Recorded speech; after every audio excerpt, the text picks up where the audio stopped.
Assalamualaikum warahmatullahi wabarakatuh. Saya Nanda Pratama dari IF17E ingin menjelaskan tentang sinkronisasi pada sistem terdistribusi. Tugas pertemuan 6 mata kuliah sistem terdistribusi. Apa itu sinkronisasi? Sinkronisasi adalah proses pengaturan jalannya beberapa proses pada saat yang bersamaan. Tujuan utama sinkronisasi adalah menghindari terjadinya inkonsistensi data karena pengaksesan oleh beberapa proses yang berbeda, serta untuk mengatur urutan jalannya proses-proses sehingga dapat berjalan dengan lancar dan terhindar dari deadlock dan starvation.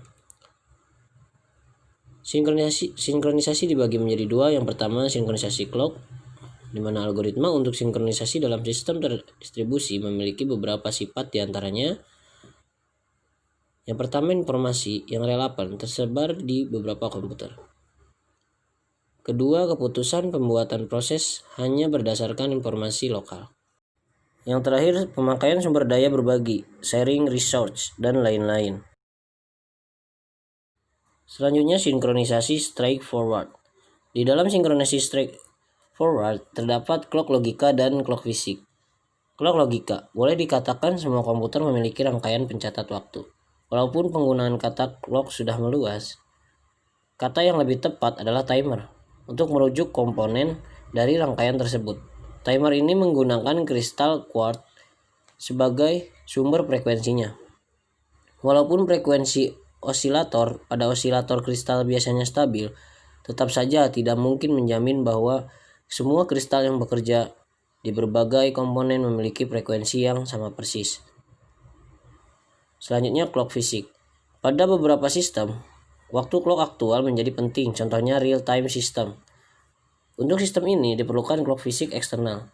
Karena alasan precision dan redundansi, clock fisik jamak biasanya digunakan, yang mengakibatkan ada dua masalah muncul. Yang pertama, bagaimana mensinkronkan eksternal clock tersebut dengan clock sebenarnya. Yang kedua, bagaimana mensinkronkan antara clock yang ada. Algoritma sinkronisasi clock. Ada beberapa algoritma sinkronisasi clock, diantaranya yang pertama, algoritma Christian. Bila sebuah mesin memiliki penerima WWV sehingga dapat berfungsi sebagai time server. Yang kedua, algoritma Berkeley. Algoritma Berkeley digunakan untuk mensinkronkan clock relatif terhadap clock lainnya dan bukan terhadap master clock tertentu. Yang ketiga, algoritma rata-rata. Berbeda dengan metode sebelumnya yang terpusat, maka metode ini mensinkronkan clock dengan cara desentralisasi. Yang keempat, sumber clock eksternal jamak. Algoritma ini menjadi dasar untuk protokol NTP atau Network Time Protocol. Penggunaan clock sinkron. Berbagai algoritma baru yang menggunakan clock sinkron mulai bermunculan. Berikut ini contohnya. Yang pertama, Atmos on message delivery. Setiap pesan membawa pengenal koneksi dan timestamp. Untuk setiap koneksi, server menyimpan timestamp terbaru ke dalam tabel. Yang kedua, konsistensi cache berbasis clock. Konsistensi cache dalam file sistem tersebar menjadi perhatian karena setiap klien menginginkan cache file di lokal komputer. Bila dua komputer memodifikasi file secara bersamaan, berpotensi menyebabkan inkonsistensi. Algoritma terpusat. Pada algoritma terpusat, kondisi mutual exclusion atau mutex ditangani oleh sebuah proses yang dipilih sebagai koordinator untuk mengatur entry ke critical region. Setiap proses yang ingin meminta mutex mengirim pesan request ke koordinator. Bila proses tersebut menerima pesan relay dari koordinator, maka proses tersebut diizinkan masuk ke daerah kritis.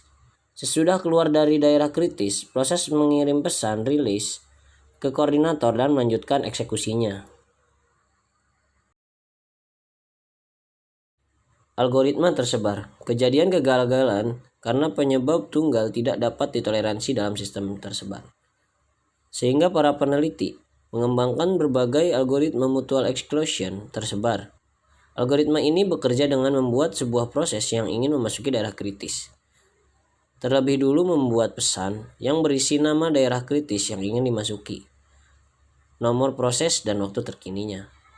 Pesan ini dikirim ke semua proses dengan asumsi komunikasi yang digunakan reliable. Algoritma token ring. Di sini digunakan sebuah jaringan bus dengan proses-proses yang tidak berurutan.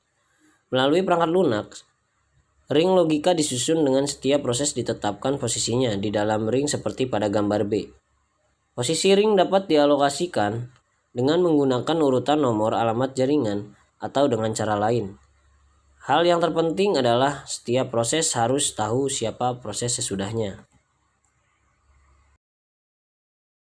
Perbandingan 3 algoritma. Algoritma terpusat paling mudah dan efisien dibanding kedua algoritma lainnya. Hanya 3 proses yang dibutuhkan untuk masuk dan keluar dari daerah kritis. Request, grant, and release.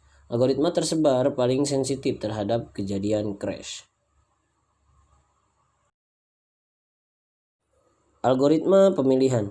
Banyak algoritma tersebar membutuhkan sebuah proses yang berfungsi sebagai koordinator, inisiator, sequencer, atau pelaksana fungsi khusus lainnya.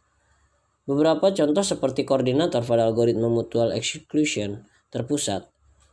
Bila koordinator tersebut mengalami kegagalan karena hostnya down, sistem harus dapat melanjutkan eksekusi hanya dengan memulai lagi sebuah copy proses koordinator baru di host yang lain. Algoritma yang menentukan di mana copy koordinator baru tersebut harus dimulai lagi disebut algoritma pemilihan. Algoritma bully. Proses P mengadakan pemilihan sebagai berikut. Yang pertama, P mengirim pesan election ke semua proses dengan nomor proses yang lebih besar.